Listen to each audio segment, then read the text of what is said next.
4 থেকে 5 লক্ষ টাকা খরচ করে বর্তমানে কি তুরস্কে যাওয়া সেফ আপনি অনুভব করছেন? লিরার বর্তমান যে মান, তাতে কি মাস শেষে আপনি বাড়িতে টাকা পাঠানো সম্ভব হবে? যারা নতুন করে তুরস্ক যাওয়ার কথা ভাবছেন, তাদের জন্য আজকের এই ভিডিওটা কমপ্লিট একটা গাইডলাইন হতে যাচ্ছে। হ্যালো বন্ধুরা, ওয়েলকাম করছি গেরিলা টিভির নতুন একটা পর্বে। আজকের এই ভিডিওতে আমরা চলে যাব তুরস্কে। সেইখানে জানবো তুরস্কে গেলে আপনি কত টাকা ইনকাম করতে পারবেন, কত টাকা মাস শেষে সেভিংস করতে পারবেন, আপনার রুম খরচ কত টাকা আসবে, বাজার খরচ কত টাকা আসবে, সব কিছু নিয়ে থাকছে আজকের এই ভিডিও। ধৈর্য সহকারে দেখেন যারা তুরস্কে যেতে চান। শুরুতেই একটা কথা বলি, যারা তুরস্কে যেতে চান অবশ্যই কোনো না কোনো এজেন্সি মারফত আপনাকে তুরস্কে যেতে হবে। অবশ্যই আপনি ওয়ার্ক পারমিটে যাবেন। আপনি যদি ভিজিটে গিয়ে সেইখানে কাজ করেন, তাহলে যে কোনো সময় আপনাকে পুলিশ ধরবে এবং দেশে পাঠিয়ে দিবে। তাই আপনি অবশ্যই পারমিট নিয়ে তুরস্ক যাবেন। তুরস্কে যদি আপনি যান, তাহলে কোন ধরনের কাজ সেইখানে সবচাইতে বেশি? অবশ্যই আমাদের সবার মনে একটা প্রশ্ন থাকে যে আমি ওইখানে গেলে কোন ধরনের কাজ পাবো। আপনি অবশ্যই সেইখানে অনেক ধরনের কাজ পাবেন। সেইটার ক্ষেত্রে গার্মেন্টসের কাজ রয়েছে, সেইখানে প্রচুর পরিমাণে তুরস্কে গার্মেন্টসের শ্রমিক প্রয়োজন, সেইখানে আপনি গার্মেন্টসের কাজের জন্য যেতে পারবেন। কনস্ট্রাকশনের কাজ রয়েছে, আপনি যদি রাজমিস্ত্রি হন, লেবার হন বা টাইলসের কাজ জানেন, এইগুলো কাজের জন্য কিন্তু সেইখানে প্রচুর পরিমাণ চাহিদা রয়েছে। তারপর রয়েছে ট্যুরিজম এবং হোটেল ম্যানেজমেন্ট। আপনারা যারা ইংরেজিতে দক্ষ বা তুর্কি ভাষা ভালো জানেন, তাদের জন্য রেস্টুরেন্ট এবং হোটেলে খুব ভালো সুযোগ সুবিধা রয়েছে। তারপর রয়েছে কৃষিকাজ। আপনি যদি সিজন অনুযায়ী বিভিন্ন ফলের বাগানে কৃষিকাজ করেন, তারপরেও আপনি সেইখানে ভালো একটা টাকা ইনকাম করতে পারবেন। এই কাজগুলো যদি আপনি মিনিমাম জানতে পারেন, এই যে ট্যুরিজম, হোটেল ম্যানেজমেন্ট, কনস্ট্রাকশনের কাজ, গার্মেন্টসের কাজ বা কৃষিকাজ, এই 4টা খাতে কিন্তু প্রচুর পরিমাণে মানুষ তারা নিয়োগ দেয়। এখন যদি আপনি মনে করেন এই 4টা কাজে আপনি ভালো জানেন, তাহলে তুরস্ক আপনার জন্য।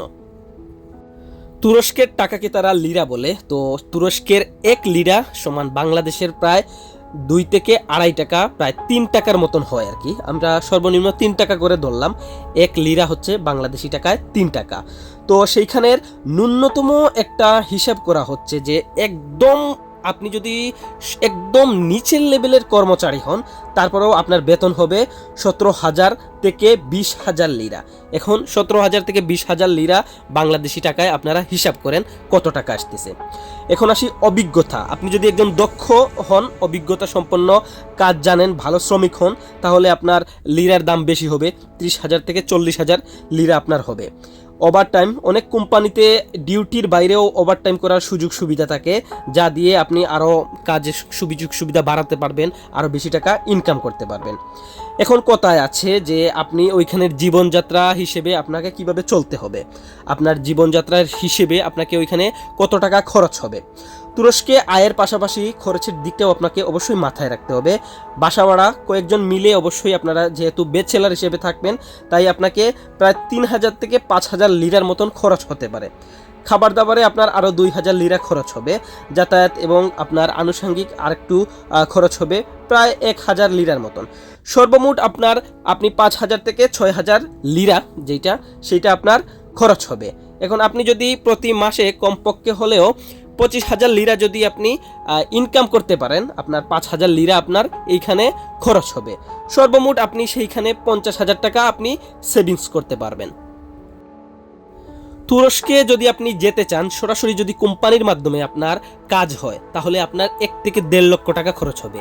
কিন্তু এটা সম্ভব না, কারণ আমরা সরাসরি কোম্পানির মাধ্যমে যেতে পারবো না যদি আমাদের ওইখানে কেউ না থাকে। তুরস্কে যদি আমাদের কেউ না থাকে, যেহেতু আমরা পারবো না, সেহেতু আমরা অবশ্যই কোনো না কোনো এজেন্সির মারফতেই যাব। এই ক্ষেত্রে আপনার 4 থেকে 6 লক্ষ টাকা খরচ হবে। এটা আপনি চোখ বন্ধ করে বিশ্বাস করে নেবেন যে আপনার 4 থেকে 6 লক্ষ টাকা, আপনি কোনো ওয়ার্ক পারমিট নিয়ে যদি যান তুরস্কে, 4 থেকে 6 লক্ষ টাকা আপনি রেখে দেন। এখন আসি গুরুত্বপূর্ণ কিছু কথায়। যদি আপনি তুর্কি ভাষা সামান্য শিখতে পারেন, তাহলে আপনার বেতন এবং সুবিধা পাওয়ার সম্ভাবনা সবচাইতে বেশি। তারপর আরেকটা জিনিস হচ্ছে সবসময় বৈধ ওয়ার্ক পারমিট বা ইখামা নিয়ে যাওয়ার চেষ্টা করবেন। অবৈধভাবে থাকলে বিপদে পড়ার সম্ভাবনা সবচেয়ে বেশি। এই যে আমি প্রথমেই বলেছিলাম যে আপনারা ভিজিটে গিয়ে কাজ করলে আপনি যে কোনো সময় ধরা পড়তে পারেন। তারপর হচ্ছে তুরস্কের শীতের তীব্রতা অনেক বেশি, তাই মানসিকভাবে সেই প্রস্তুতি নিয়ে যেতে হবে। এবং তুরস্ক হচ্ছে এমন একটা দেশ যেটা এশিয়া মহাদেশ এবং ইউরোপ মহাদেশের অবস্থিত। আপনি অর্ধেক তুরস্কের পাবেন এশিয়াতে এবং অর্ধেক পাবেন ইউরোপে, তাই আপনি ইন ফিউচার ভবিষ্যতে আপনি ইউরোপের দিকেও পা বাড়াতে পারবেন। ভিডিওটা এই পর্যন্ত। অবশ্যই গুরুত্বপূর্ণ একটা ভিডিও, সবাই শেয়ার করে দিবেন, ভিডিওতে একটা লাইক দিবেন, অবশ্যই কমেন্ট করে জানাবেন যে আপনি নেক্সট কোন দেশ সম্পর্কে জানতে চান, কোন দেশের ভিডিও হলে আপনার জন্য উপকার হয়। ভিডিওতে একটা লাইক দিবেন, কমেন্ট করবেন, আর অবশ্যই নতুন হলে চ্যানেলটা সাবস্ক্রাইব করে দিবেন।